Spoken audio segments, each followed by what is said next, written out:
Lacey Wark with the National League of POW MIA Families and Juana Summers of Politico have been our guests. And now the House of Representatives is coming into session, working on student loans today.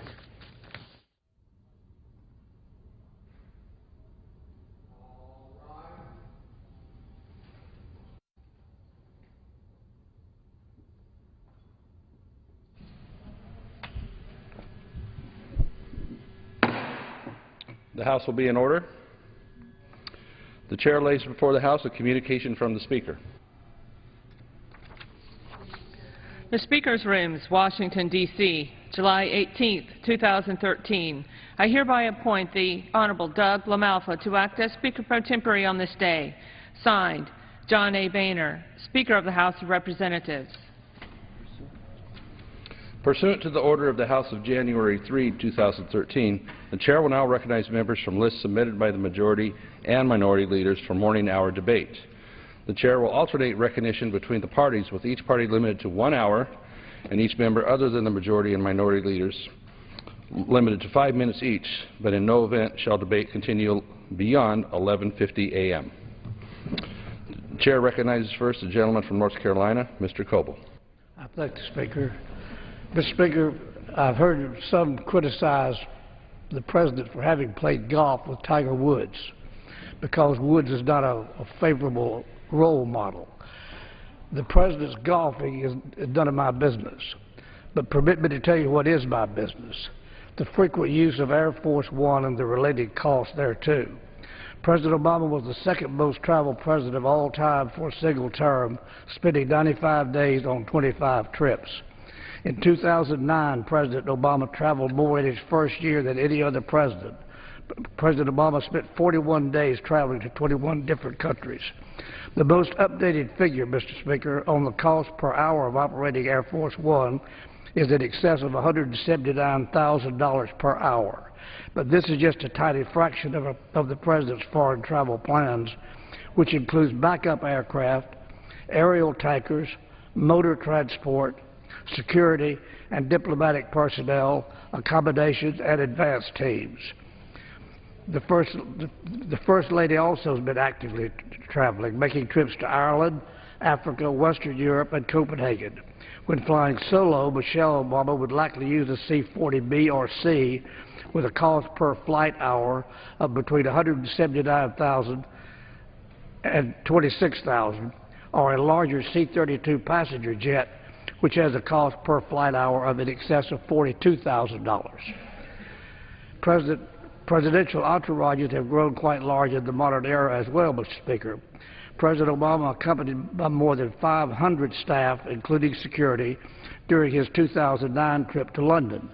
At least 200 security agents alone will be involved in the President's current Africa trip. Now, I'm not suggesting, Mr. Speaker, that we compromise safety or security, but the First Family, it seems to me, treats Air Force One and related aircraft as their personal toys, a very expensive toy, I might add. And I will admit, Mr. Speaker, that Air Force One belongs to President Obama and his wife, but Air Force One also belongs to you and me and to every taxpayer in America. I simply ask the President and his wife to exercise more prudence and discipline regarding their private aircraft activities. When the wheels of Air Force One are up, the meter is on, and I'm talking about a heap of taxpayer dollars. Finally, Mr. Speaker, the plague of the soaring debt continues to bother us, and I respectfully request that President Obama and his wife direct more attention to our soaring debt and deficit and less time on Air Force One. I yield back, Mr. Speaker. The gentleman yields. The Chair would remind our members to refrain from improper references to the President or other members. Now, the Chair recognizes the gentleman from Virginia, Mr. Wolf, for 5 minutes. Mr. Speaker, I rise today to ask another question that has not yet been answered by the House. This question will be the third in a series of critical issues that have not yet been resolved and I will continue to raise additional questions for the next 9 legislative days until we depart for August recess, keeping in mind that the 1-year anniversary of the Benghazi attacks will be upon us when the Congress returns in September. It is also noteworthy that there does not appear to be a single hearing on Benghazi scheduled in any committee between now and the 1-year anniversary. That is why, in the absence of public hearings to address these questions, I am raising them on the House floor this month. On Tuesday, I raised the question of why none of the Benghazi survivors, whether State Department, CIA, or private security contract employee, have testified publicly before Congress. Yesterday, I asked about whether there had been any intelligence failures in the vetting of the Libyan militias who abandoned the Americans at the consulate as the assault began. I also asked who provided the terrorists with a detailed understanding of the consulate property. Today, I return again to the Benghazi survivors and other career employees and contractors working for the CIA, Defense Department, and the State Department who were involved in the response or lack thereof to the Benghazi attacks. According to trusted sources that have contacted my office, many, if not all, of the survivors of the Benghazi attacks, along with others at the Department of Defense and CIA, have been asked or directed to sign additional non-disclosure agreements about their involvement in the Benghazi attacks. Some of these new NDAs, as they call them, I've been told, were signed as recently as this summer. It is worth noting that the Marine Corps Times yesterday reported that the Marine colonel whose task force was responsible for special operations in northern and western Africa at the time of the attack is still on active duty, despite claims that he retired, and therefore could not be forced to testify before Congress. If these reports are accurate, this would be a stunning revelation to any member of Congress. Any member of Congress that finds this out, and also, more importantly, to the American people. It also raises serious concerns about the propriety of the administration's efforts to silence those with knowledge of the Benghazi attack in response. So today, I ask, how many federal employees, military personnel, or contractors have been asked to sign additional non-disclosure agreements by each agency? And do these non-disclosure agreements apply only to those undercover, or have non-covert State Department and Defense Department employees been directed to sign them too? Later today, I'll be writing the CIA, Defense Department, State Department to ask for a list of all of their personnel or contractors who have been required to sign original or additional NDA relating to Benghazi. Perhaps through a list of all the employees that have signed the NDAs relating to Benghazi, we may finally develop a witness list to subpoena for eyewitness testimony to learn what happened that night where we lost 4 American lives. I do not expect the Obama administration to be forthcoming with answers, but if this Congress does not ask for the information and compel its delivery, the American people will never learn the truth. Any federal employee or contractor who has been coerced into silence through a non-disclosure agreement should expect that Congress to speak out on their behalf and compel their voice to be heard. That is why I, along with 159 of my colleagues, support a select committee to hold public hearings to learn the truth about what happened that night in Benghazi. I say to any colleague who is not on our resolution, if you are not on our resolution, please get on so we can find the truth for the American people. And I yield back the balance of my time. The gentleman yields back. The chair recognizes the gentleman from New Mexico, Mr. Lujan, for 5 minutes.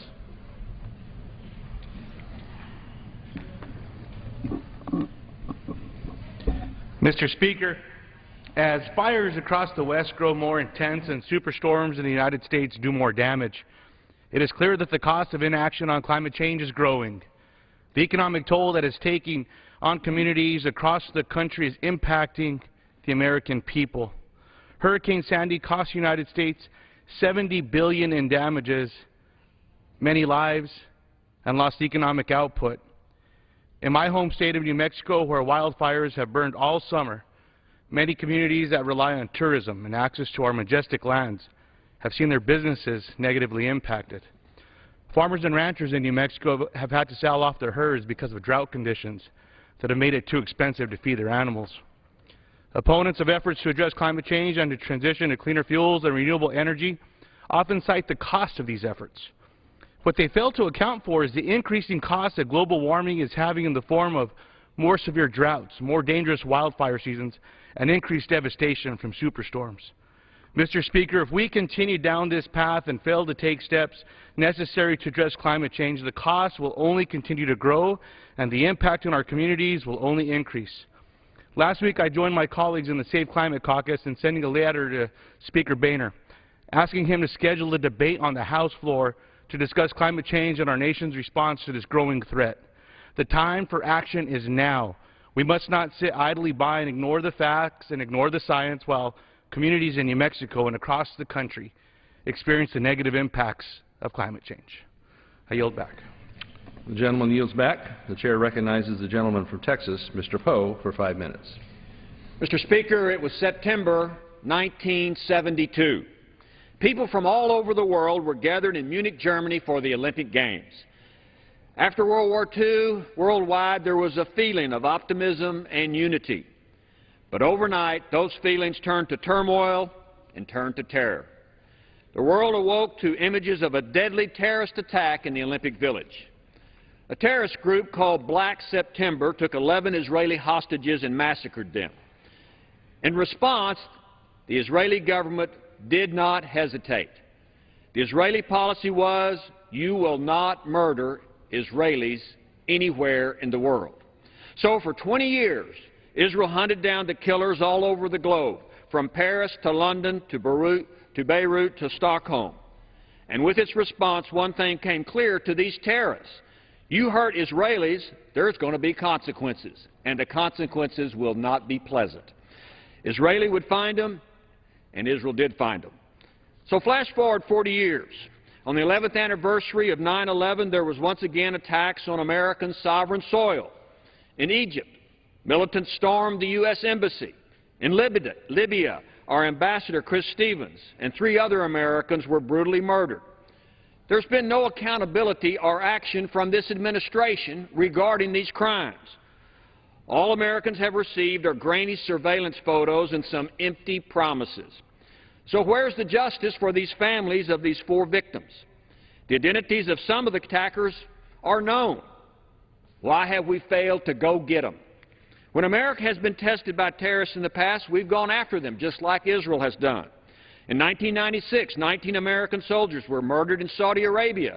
The United States responded. In 2001, when 3,000 people from all over the world were murdered here in the United States, we responded. President Bush said the search is underway for those who are behind these evil acts. I've directed the full resources of our intelligence and law enforcement communities to find those responsible and bring them to justice. Is that our U.S. policy today?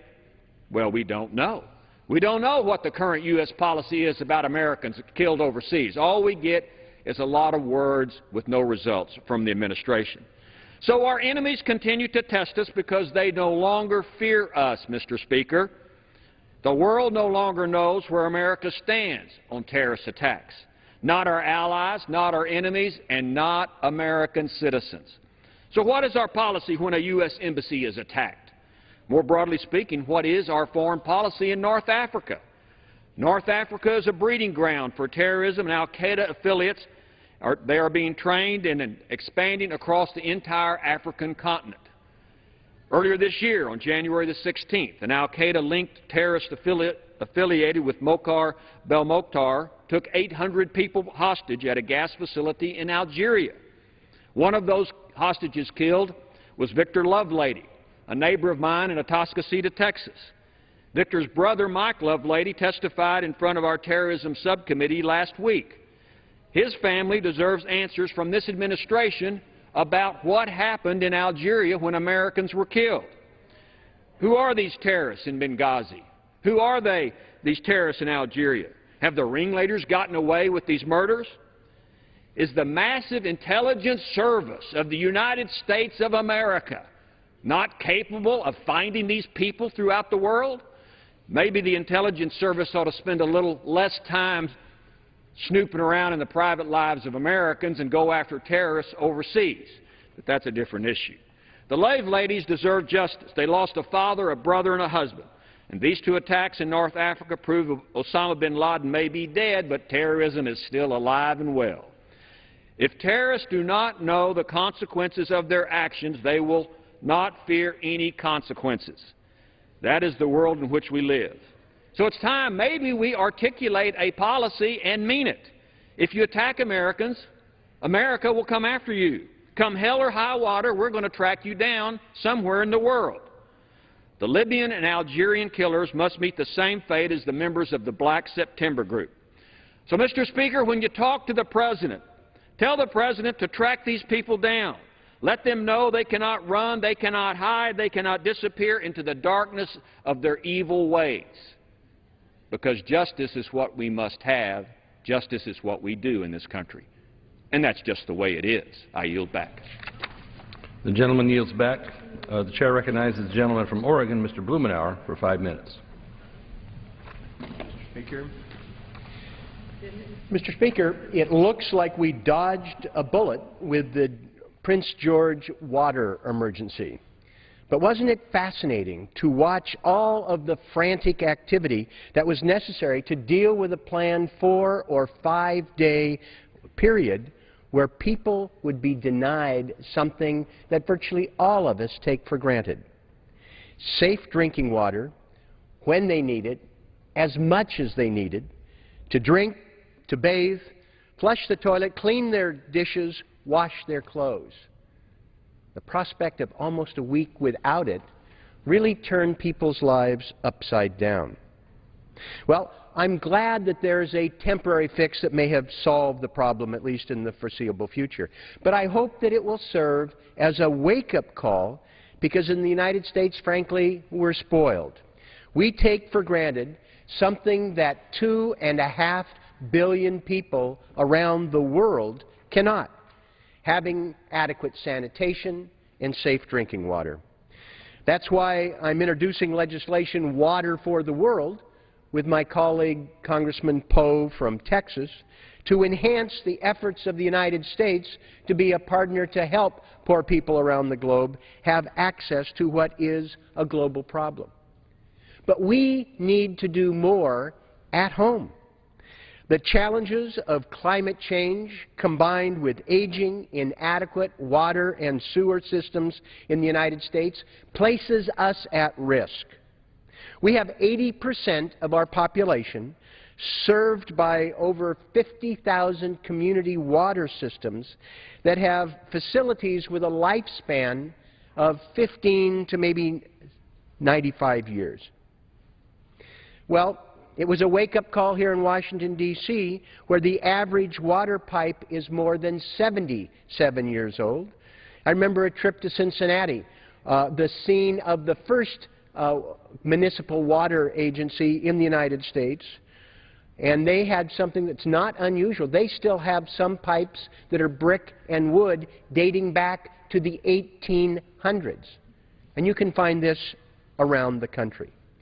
That's why it's been estimated that 1.7 trillion gallons of water, 1 out of every 4 gallons, leaks before it reaches the faucet. That's 7 billion gallons a day. Think of 11,000 Olympic-sized swimming pools. You place them end to end, they'd go basically from Washington, D.C. to Pittsburgh. We need to have a national effort to provide the almost $10 billion that the engineering community estimates that will be necessary by 2020 to avoid regular service disruptions like was threatened in Prince George's County. We need to move forward with bipartisan legislation, the Water Resources Development Act, the WARDA bill, that, if you'll pardon the phrase, has been bottled up. I hope the House Majority Leader Cantor allows that to come to the floor. It has bipartisan support. It has investments that would help deal with water resources for the country now and prevent emergencies in the future. And, by the way, would put tens of thousands of Americans to work all across the country. With aging systems, water stress, drought, flood, we're just going to see more of the same going forward, over only on a scale of challenge that until recently was unimaginable. Let's use this as a wake-up call for Congress to step up and do its job with water and sanitation abroad, but water and sanitation at home, flood control, navigation, the energy challenges that are profound because of disruption to water. Let's start by an undertaking now on the scale that we know we can do and that is so important for our future. If we do, we won't just prevent problems like Prince George's was facing, but all our communities will be more livable, our families safer, healthier, and more economically secure. And, by the way, it's the fastest way to jumpstart the economy. Thank you, and I yield back. The gentleman yields back. The chair recognizes the gentleman from Tennessee, Mr. Fleischman, for 5 minutes. Mr. Speaker, last week, an incredibly gifted young man from East Tennessee, John Paul Powers, displayed his talents here in Washington at the Kennedy Center as part of the National Youth Orchestra of the United States. The orchestra, created by the Carnegie Hall's Wild Music Institute, brings together some of our nation's most talented young musicians from across the country to work and study together and then to display their talents both here and abroad. In fact, they're scheduled to perform tonight in St. Petersburg. Their tour also includes performances in London, Moscow, and New York. John Paul plays the tuba in his role with the orchestra, but that's not his only musical talent. His repertoire includes the bass, guitar, mandolin, banjo, and even a little dobro at times. While his musical range is wide, the tuba is his passion. I want to personally congratulate John Paul for achieving the distinct honor of being selected for the National Youth Orchestra. There is no doubt that the diligence, work ethic, and passion he has shown will continue to benefit him in life. I would like to wish John Paul the best with his future studies and his dreams of one day professionally playing with an orchestra. Thank you, and I yield back. The gentleman yields back. The chair recognizes the gentleman from California, Mr. McClintock, for 5 minutes.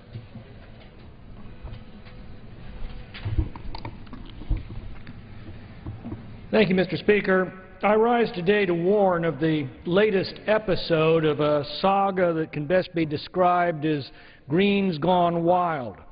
It involves a U.S. Fish and Wildlife Service proposal to declare 2 million acres in the Sierra Nevada mountains as critical habitat for the Sierra Nevada yellow-legged frog and the Yosemite toad under the Endangered Species Act. Now, that's essentially the footprint of the Sierra Nevada mountains from Lassen County north of Tahoe to Kern County just outside of Los Angeles.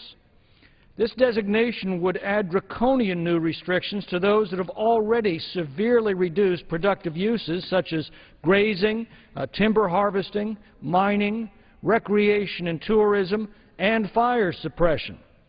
And for what? Even the Fish and Wildlife Service admits that the two biggest factors in the decline of these amphibian populations are not human activity at all, but rather non-native trout predators and the BD fungus that has stricken amphibian populations across the western United States, neither of which will be alleviated by this drastic expansion of federal regulations. The species that will be most affected by this action is the human population, and that impact will be tragic, severe, and entirely preventable. For example, timber harvesting that once removed the overgrowth from our forests and put it to productive use, assuring both healthier forests and a thriving economy, is down more than 80% since the 1980s in the Sierras, all because of government restrictions. The result is more frequent and intense forest fires, closed mills, unemployed families, and a devastated economy throughout the region. Existing regulations already effectively put hundreds of thousands of acres of forest off limits to human activity through such laws as the Wilderness Act, the Wild and Scenic Rivers Act, the Clean Waters Act, the National Environmental Policy Act, not to mention a crushing array of California state regulations.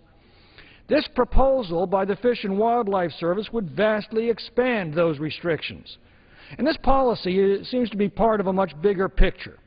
In Yosemite National Park, for example, the Department of Interior is proposing to expel long-standing tourist amenities from the valley and lock in a plan that would result in 27% fewer campsites than it had in 1997 and 31% less lodging.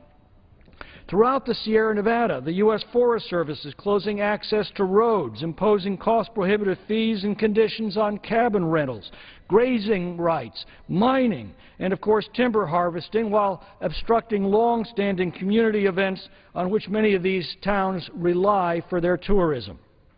The one common denominator in these actions is an obvious desire to discourage the public's use of the public's land. Gifford Pinchot, the legendary founder of the U.S. Forest Service, always said the purpose of the public lands was, quote, the greatest good for the greatest number in the long run. John Muir, the legendary conservationist responsible for preserving Yosemite Valley, did so in the words of the legislation he inspired for the express purpose of public use, resort, and recreation. These visions for the sound management of our public lands held by the pioneers of our national parks and forest systems are quickly being replaced by elitist and exclusionary policies that can best be described as look but don't touch, visit but don't enjoy. No one values the natural resources of the Sierra Nevada more than the people who live there and who have entrusted me to speak for them in Congress. These communities have jealously safeguarded the beauty of the region and the sustainable use of the lands for generations. Their prosperity and their posterity depends on the responsible use and stewardship of these lands. Now federal authorities are replacing these balanced and responsible policies with vastly different ones that amount to a policy of exclusion and benign neglect. We have sacrificed our obligation to future generations, or I should say we have a sacred obligation to future generations to preserve and protect our public lands. But protecting our public lands for future generations doesn't mean we must close them to the current generation. I yield back. The gentleman yields back. The chair recognizes the gentleman from Missouri, Mr. Smith, for 5 minutes. Thank you, Mr. Speaker. Mr. Speaker, I rise today to call on President Obama to delay his health care mandate for all Americans. Obamacare is simply too overreaching, too intrusive, too unworkable, and too destructive for families across our nation and in my home state of Missouri. In the years since Obamacare was forced through Congress, the American people's opposition to the mandate has only grown, and rightfully so. Americans are seeking skyrocketing premiums. They are losing their health insurance they have, and employers are cutting jobs, hours, and wages. Last week, President Obama admitted that his health care mandate is flawed when he announced he would delay the employer mandate portion of the law for 1 year. Mr. Speaker, we don't need to only delay one section of the law. We need to delay the entire law permanently. Since the beginning, the only aspect of President Obama's health care law that has been bipartisan is the bipartisan opposition to the mandate. Since 2009, the House of Representatives has voted over 30 times to repeal, defund, or dismantle provisions of the law. As the newest member of Congress, I will stand with my colleagues in pushing to defund and repeal the President's health care mandate. I yield the rest of my time. The gentleman yields back. The chair recognizes the gentleman from Oklahoma, Mr. Lankford, for 5 minutes. Thank you, Mr. Speaker. Last week in my hometown, thousands of families experienced their first week of a 3-month cut in pay. These hardworking families aren't unaware of our nation's fiscal problems. We all see that our nation is rapidly approaching $17 trillion in debt. But a few years ago, Washington denied that this path would lead us the way of Europe, and we would not experience pay and benefit cuts to solve our problems like Europe has. Well, here we are. Families are living on much less today as a direct consequence of government overspending for so many years and the mandate to get our economy back in balance. In the past 3 years, federal spending has been reduced. Taxes have gone up. In the economy, it has actually experienced some rebound. But we're still overspending almost $700 billion a year, just this 1 year.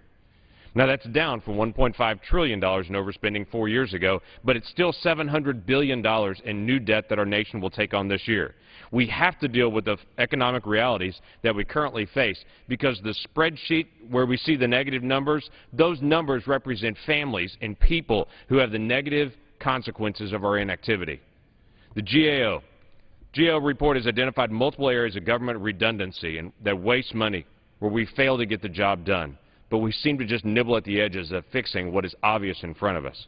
Social Security disability is now 2 years away from insolvency. But no one seems to notice that if we don't fix disability insurance and get the people off disability that are using it just as unemployment, the most vulnerable in our society, the truly disabled, will face benefit cuts along with those folks that are just gaming the system. The defense acquisition process, it increased costs dramatically. Here's how it works. You get a prime contractor who pays a subprime, who pays a subprime, who pays a subprime. By the way, all of those are all the way through the path, and the last person has actually been someone who's done that job for years and years, and everyone knows it. Everyone knows the game, and everyone knows every part of that system. There's a markup, and the taxpayer is the one who loses on it. Let's fix that, because this affects families and lives. Multiple defense procurement programs in the past several years have failed to produce a final product at all and have again cost taxpayers billions. Usually, our federal civilian workforce can tell management exactly where we're wasting money, but sometimes no one's listening to them. Those opportunities to save go untouched, costing more money in the long run and increase our debt. Debt has a price for all Americans, but especially for the people working for our nation. So what does government debt look like today? For thousands in my district facing furloughs, families are cutting back on food, home repair, gas in the car, and every other expense.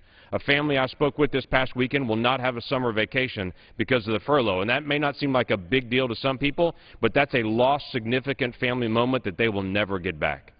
Another family with 2 kids in college is currently trying to determine which kid won't go back to school this fall. In some families, both parents are furloughed, making the problem twice as large. A single mom that experiences the furloughs has a huge decision. This fall, and just a month away, they're going to have to buy school supplies and clothes. It's a serious problem. They're not a person just sitting at home living off federal welfare bemoaning the meager size of their check. They're members of our federal family who work and give their lives to serve the warfighter.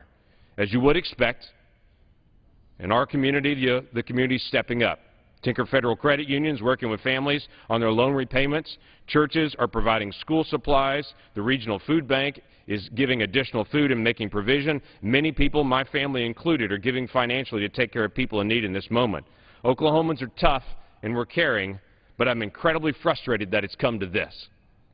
Regardless of your thoughts on the number of federal workers on the payroll, surely we can agree that the families currently employed should be protected as much as possible. These families have carried the stress of this pay cut for a year now. For months, they have wondered when and if it would come, and now it's here. I've written numerous letters to the Department of Defense asking them to exhaust every option in sequester before they reduce worker time and pay. To their credit, they've replied to all of my correspondence in writing within days, something other agencies in this executive branch could certainly learn from.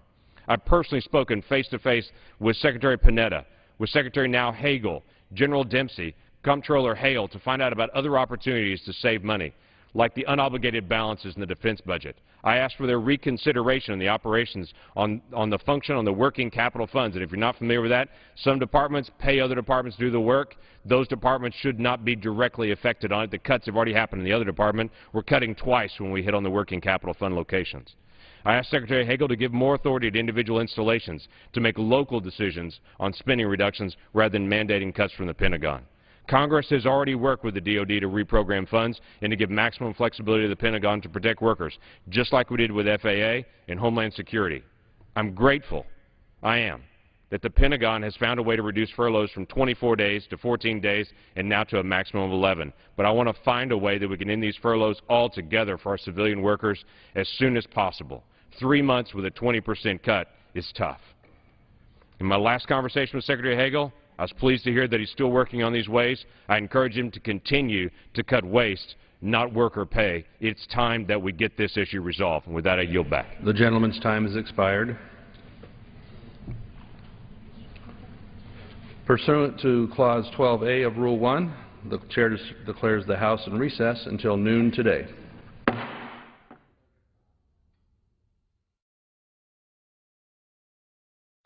The House wrapping up morning hour, returning at noon Eastern to begin work on rewriting No Child Left Behind, a bill signed into law in 2001 that sets education standards within elementary and secondary schools for receiving federal funds. The Republican-led bill would overhaul the requirements in current law, allowing states to set their own standards. The White House has issued a veto threat on the bill. We expect debate and votes on amendments when the House returns at noon Eastern here on C-SPAN. Right now, off the floor inside the Capitol, House and Senate leaders are attending a ceremony honoring the life and legacy of former South African President Nelson Mandela, who turns 95 today. According to family members, Mr. Mandela, who's been hospitalized in his home country with a lung infection for over a month, is improving and may be able to return home soon. We're going to take you live now to that ceremony, which got underway at 10 Eastern.